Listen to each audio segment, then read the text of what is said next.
إذا عرف الإنسان منا بنعمته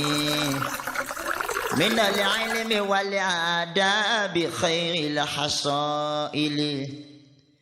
ستلقاه مشغولا بأنواع نفعه وصار لدينا نادرا بالفضائل وصار لدينا نادرا بالفضائل. ìṣẹ̀mí ayé òde kẹ́nu ó dákẹ́ báyé bá da ẹnu àwí báyé bá kú díẹ̀ káàtó ẹni ò gbọ́dọ̀ má ṣàlàyé má sọ. ìwọ máa dámọ̀ o ìwọ ọmọ ènìyàn kò sí ìṣẹ̀mí tó dàbí àtúnṣe kò sí àṣàjẹ tó dàbí ìkóra dúró kúrò níbi èèwọ̀ kò sí ìṣirò tó dàbí ìwà dáadáa kò sí ìbátan tí ń gbé ní gájú ẹ̀kọ́ kò sí ìwòsàn tó dàbí ìtúnbá kò sí ìjọsìn tó dàbí ìmọ̀. ìwọ máa dámọ̀ o ìwọ ọmọ ènìyàn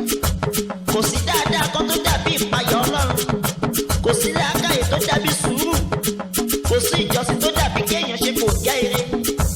kò sí alásùnmọ́ tí ń gbé ní gájú làákàyè kò sí alájọrin tó burú ju òmùgọ̀ lọ kò sí onífàájì tó rọrùn tó dàbí ìmọ̀. ìwọ máa dámọ̀ o gbórí lọ síbi ìmájọ́sìn fún Ọlọ́run ó dájú yóò kún ọkàn rẹ kẹ́kẹ́ pẹ̀lú ọrọ̀ yóò kún ọkàn rẹ kẹ́kẹ́ pẹ̀lú àrísìkí ọlọ́pọ̀ yanturu yóò tún kún ara rẹ kẹ́kẹ́ pẹ̀lú ìfàyàbalẹ̀.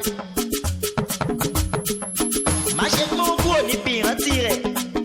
tó dájú yóò kún ọkàn rẹ kẹ́kẹ́ pẹ̀lú òṣì yóò kún ọwọ́ rẹ kẹ́kẹ́ pẹ̀lú àṣedànù yóò kún ara rẹ kẹ́kẹ́ pẹ̀lú àrùn yóò tún kún igbá àyà rẹ kẹ́kẹ́ pẹ̀lú ìbànújẹ́ tó bá ṣe wípé orí èyí tó kù nínú ìṣẹ̀mí rẹ ni ò bá rí ayé sá kó gbáyé jù sílẹ̀.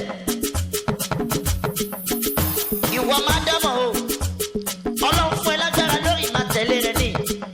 láti lè máa rí àwọn ọ̀ràn yan rẹ̀ mú wá ó sì fún ẹ lárísìkí ṣé káwá kó jẹ̀bi ni